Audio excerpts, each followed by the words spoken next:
या देवी सर्वभूतेषु विद्यारूपेण संस्थिता नमस्तस्यै नमस्तस्यै नमस्तस्यै नमो नमः। भवतां सर्वेषां ई कक्षायां हार्दिक स्वागतम। प्यारे छात्रों, कल तक हमने रक्ताद्यर्थ प्रकरण के 1203 नंबर तक के सूत्रों का अध्ययन कर लिया था। आज हम उसके आगे वाले सूत्रों का अध्ययन करेंगे। जैसा कि आपको स्क्रीन पर दिखाई दे रहा है, 1204 नंबर का सूत्र है नक्षत्रेण युक्त काल। नक्षत्रेण युक्त काल। नक्षत्रेण तृतीयान्त पदम अस्ति, युक्त प्रथमान्त पदम अस्ति, काल प्रथमान्त पदम अस्ति। अनेन प्रकारेण सूत्रमिदं त्रिपद घटितम अस्ति। जो सूत्र है, सूत्र का अर्थ है नक्षत्रवाचक तृतीयांत प्रापदिक शब्द से उससे युक्त अर्थ में अण प्रत्यय होता है यदि वह युक्त काल अर्थात समय हो तो। कहने का मतलब यह है कि नक्षत्रवाचक जो तृतीयांत प्रातिपदिक शब्द है उससे युक्त, नक्षत्रेण युक्त, तो उससे युक्त अर्थ में अण प्रत्यय होता है यदि वह युक्त काल हो तो, यदि वह युक्त काल समय विद्यमान हो तो। अब यहाँ पर देखिए, इस सूत्र में जो इस सूत्र का उदाहरण है वह इस सूत्र का उदाहरण पुष्येन युक्तम पोषम है। अब यहाँ पर देखिए, जब अपन देखते हैं पुष्येन युक्तम पोषम है, ये इसका उदाहरण है। हिंदी में इस उदाहरण का अर्थ होगा पुष्य नक्षत्र से युक्त दिन, अर्थात ऐसा दिन जिसमें चंद्रमा पुष्य नक्षत्र में चल रहा हो। पुष्यन युक्त है, काल है, ये लौकिक विग्रह हो गया। पुष्य टा, ये अलौकिक हो गया, अलौकिक विग्रह हो गया। और ये जो सूत्र हमारा नक्षत्रेण युक्त काल है, इस सूत्र से अण प्रत्यय हो जाएगा, अण में से अनुबंध लोप हो जाएगा, कृतद्वि समास से प्रातिपदिक संज्ञा हो जाएगी, सुपो धातु प्रातिपदिक से सुप का लोप हो जाएगा और आदि वृद्धि करके यशे तिचसे आकार का लोप करके पुष्य का जब आदि वृद्धि हो जाएगी तो पौष्य बन जाएगा। और पौष्य बनने के पश्चात एक वार्तिक है तिष्य पुक्ष्योर नक्षत्राणि ये लोप इति वाच्यम। इस वार्तिक से क्या हो जाएगा, यकार का लोप हो जाएगा। पुष्य का जो ये है उस यकार का लोप हो जाएगा। यकार का लोप होने के पश्चात ये बन जाएगा हमारा पौष है, पौष बन जाएगा। पौष बनने के पश्चात पुनः प्रातिपदिक संज्ञा होकर के प्रथमा विभक्ति के एक वचन में जो सु प्रत्यय आएगा उस सु को अमादेश और अमी पुरुष से पूर्व रूप होकर के पोषम यह बन जाता है। आगे अ है, इस अ के अनुसार नपुंसक लिंग में तो पोषम है, इस प्रकार से ये प्रयोग बन जाएगा। आगे जैसा कि आपको स्क्रीन पर दिखाई दे रहा है पौषी रात्रि अपनी लिखितम अस्ति, पौषी रात्रि भी लिखा हुआ है। तो पुष्य नक्षत्र से युक्त रात अर्थात रात्रि शब्द से स्त्रीलिंग होने के कारण जो हमारा टिड्ढाने सूत्र है उससे गी प्रत्यय होकर के और ये पौषी प्रयोग बन जाएगा। इस प्रकार से यहाँ पर इस सूत्र का जो उदाहरण है वह पौष में है और पौषी रात्रि, इस प्रकार से दोनों उदाहरण सिद्ध होते हैं। अग्रिम सूत्र है हमारा लुभ विशेष। इसमें देखिए ये सूत्र क्या है, अब प्रकरण थोड़ा सा चेंज हो गया है, इसलिए अणलोप का प्रकरण चल रहा है। तो ये सूत्र क्या कहता है, पूर्वेण विहित से लुप स्यात् षष्ठी दंडात्मक काल से अवान्तर विशेष चेत न गम्यते। सूत्र लुभ विशेष, सूत्र है लुभ विशेष। लुभ विशेष में देखिए लुभ तो प्रथमांतम है, अविशेष सप्तम्यंतम है। इस प्रकार से इस सूत्र में मात्र दो पद है। तो यहाँ पर भी नक्षत्रेण युक्त काल है, इस सूत्र की अनुवृत्ति है, और प्राग दिव्य तो इस सूत्र की भी अनुवृत्ति आ रही। इस प्रकार से जब हम इस सूत्र का अर्थ देखते हैं तो सूत्र का अर्थ होगा नक्षत्रेण युक्त काल है। इस अर्थ में होने वाला जो अण प्रत्यय है, इस अर्थ में होने वाला जो अण प्रत्यय है उस अण प्रत्यय का लोप होता है। कब होता है, क्योंकि सूत्र की वृत्ति में लिखा हुआ है पूर्वेण विहित से लुप्स्या, पूर्व सूत्र के द्वारा जो कार्य किया जाता है उसका लोप होता है। यदि षष्ठी दंडात्मक काल से अवान्तर विशेष चेत न गम्यते, यदि षष्ठी इत्यादि से अर्थ बहुत ही 60, तो 60 घड़ी वाले काल 60 घड़ी का मतलब हो गया दिन और रात। हमारा जो अहोरात्र है उस अहोरात्र का अवान्तर भेद यदि प्रतीत नहीं हो रहा हो तो। अब इसमें थोड़ा सा आपको समझाने की कोशिश करूँगा मैं कि अहोरात्र अर्थात हमारा जो दिन और रात है, उस दिन और रात में षष्ठी दंडात्मक बताया इसने, तो अर्थात 60 घड़ियाँ होती हैं। आज के जो व्यावहारिक हमारा एक हो रहा है, एक जो घंटा रहता है उस एक घंटे में 2.5 घड़ी रहती है। तो इस प्रकार से जब हमारा 48 अहोरात्र में 48 घंटे हो गए तो 48 घंटे की 60 घड़ियाँ हो गई। तो यहाँ पर अब अहोरात्र में अवान्तर काल का मतलब है कि जैसे प्रातःकाल, दोपहर, सायंकाल, तृतीय पहर, इस प्रकार से जो समय माना जाता है वह तो होता अवान्तर काल। और अवान्तर काल जब रहेगा तभी इस सूत्र की प्रवृत्त होता है। जैसे कि आज कहने पर, जैसे हमने कह दिया आज, तो आज कहने पर कोई पता नहीं चलता कि आज का मतलब है कि सुबह जिस समय कह रहे हैं तो वहाँ से लेकर के आगे आने वाला जो समय है वहाँ तक का जो समय रहेगा वह अहो हो जाएगा, अहोरात्र हो जाएगा। तो इसमें पता नहीं चलता। जैसे कहूँगा कि मैं आज जयपुर जा रहा हूँ तो इसमें पता नहीं चलेगा। और यदि मैं कहूँ कि आज मैं प्रातः 8 बजे जयपुर जा रहा हूँ तो यहाँ पर अवान्तर भेद का पता चल गया। तो इस प्रकार से यहाँ पर ये सूत्र कार्य करता है। तो देखिए इस सूत्र का उदाहरण जो दिया है वो उदाहरण है अद्य पुष्य। अब यहाँ पर देखिए अद्य पुष्य, यहाँ पर ये जो सूत्र है हमारा, तो पुष्यन युक्त कालो अद्य, पुष्यन युक्त काल अद्य ये लौकिक विग्रह, और पुष्य टा ये अलौकिक विग्रह हो जाएगा। और नक्षत्र युक्त काल सूत्र से जो अण प्रत्यय होगा उस अण प्रत्यय का लोप विशेष सूत्र से लोप हो जाएगा। जब लोप हो जाएगा इस सूत्र से, तो लोप होने पर क्या होगा कि हमारा वैसा का वैसा पुष्य रह जाएगा। तो पुष्य वैसा का वैसा रह जाएगा। तो यहाँ पर क्या होगा, फिर बाद में आदि वृद्धि वगैरह भी नहीं होगी और स्वाधिकार्य होकर के पुनः प्रातिपदिक संज्ञा होकर के सु आएगा, सु का विसर्ग होकर के, और पुष्य हमारा वैसा का वैसा ही रह जाएगा। तो इस प्रकार से ये अद्य पुष्य हमारा प्रयोग बना है। फिर आगे देखिए स्क्रीन पर आपको दिख रहा होगा कथम तैरी पुष्ययुक्ता पौर्णमासी पौषीति। अर्थात यहाँ पर ये बता रहा है कि कथम तैरी पुष्ययुक्ता पौर्णमासी पौषीति, ऐसा प्रश्न बता रहा है।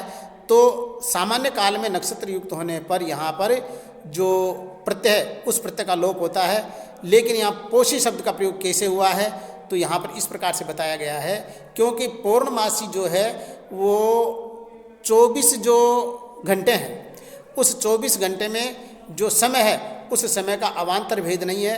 अतः अण प्रत्यय का लोप हो जाने पर टाप इत्यादि होकर के और पुष्य पौर्णमासी इस प्रकार से बनना चाहिए था। तो इसने ऐसा पौषी ऐसा क्यों दिया। तो फिर नीचे जाकर के बता रहा है कि विभाषा फाल्गुनी श्रवणा कार्तिक चैत्र में इति निर्देशन पौर्णमास्या एवं लुभ नैति ज्ञापित्वात्। ये जो इसी में इसकी शंका का समाधान दे रखा है। अर्थात ये जो पाणिनि जी ने खुद ने फाल्गुनी, कार्तिकी, चैत्री शब्दों का प्रयोग करके यह बता दिया गया है कि पौर्णमासी अर्थ में अण प्रत्यय का लोप नहीं किया जा सकता। इस प्रकार से निपातनवश अलोप माना जाता है, अर्थात लोप नहीं होगा।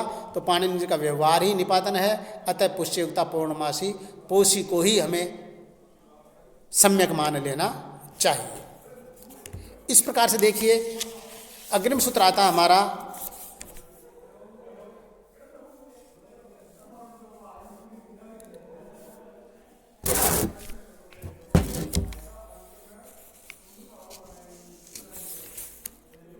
अग्रिम सूत्र है हमारा संज्ञायाम शरणार्थभ्याम। अब देखिए ये सूत्र जो है, ये सूत्र क्या कहता है, विशेषार्थ एवं आरंभ है। अर्थात अब यहाँ से विशेष अर्थ प्रारंभ हो गया है। क्या कहता है सूत्र, तो विशेष अर्थ एवं आरंभ है।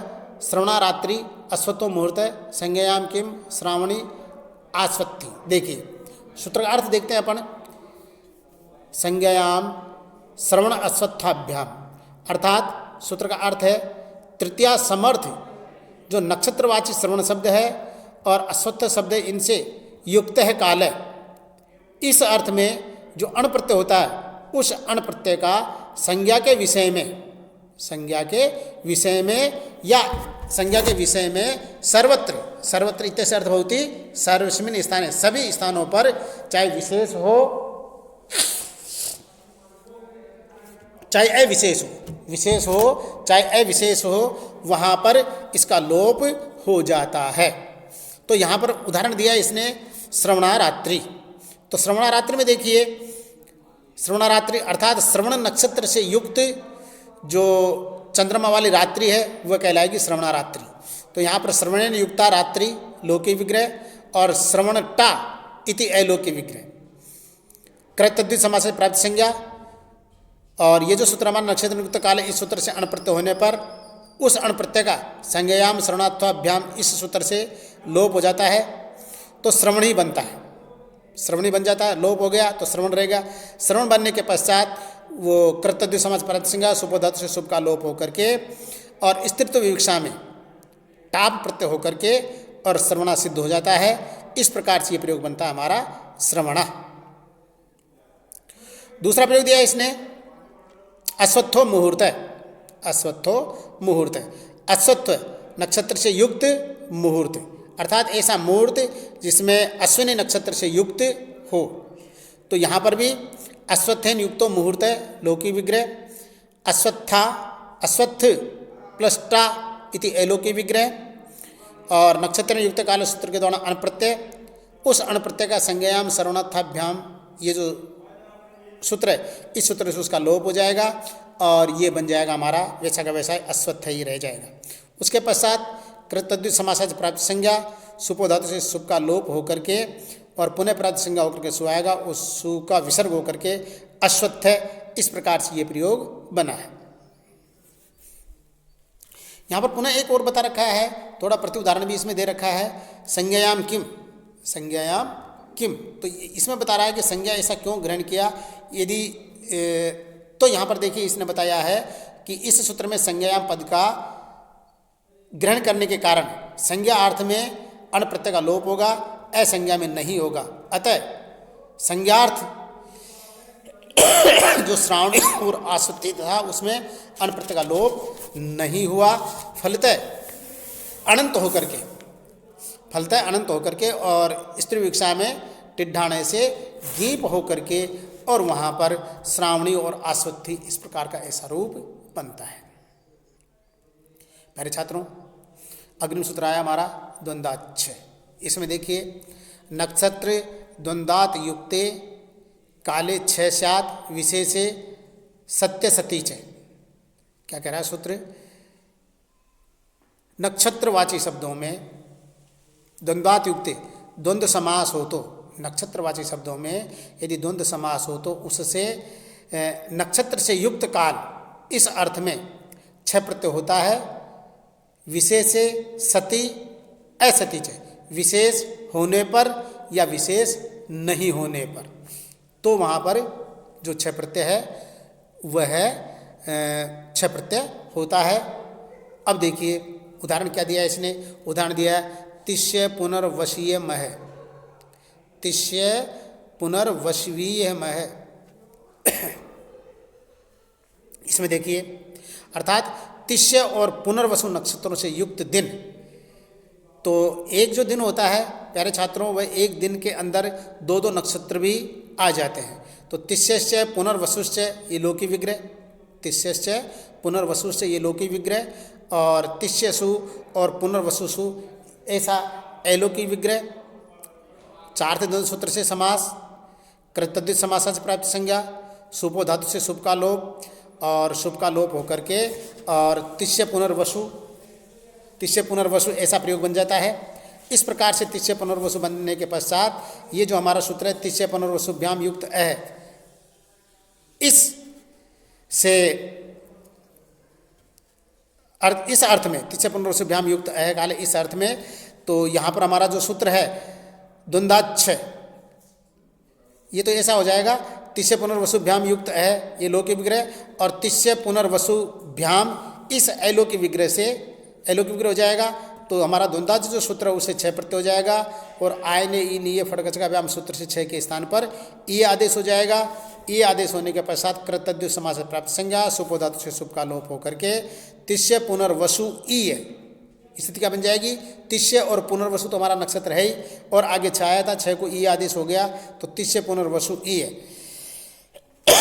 अब उसके पश्चात क्या होगा, तिस्य पुनर्वसु के सकार में जो उकार है उस उकार को और गुण से गुण हो जाएगा और एचो अवायाव से अव आदेश होकर के तिस्य पुनर्वशवीय, इस प्रकार से ऐसा शब्द बनेगा और पुनः प्राथमिक संज्ञा होकर के सो आएगा, सु को हम आदेश अमी पूर्व से पूर्व रूप होकर के, और ये प्रयोग बन जाएगा हमारा तिस्य पुनर्वशवीयम।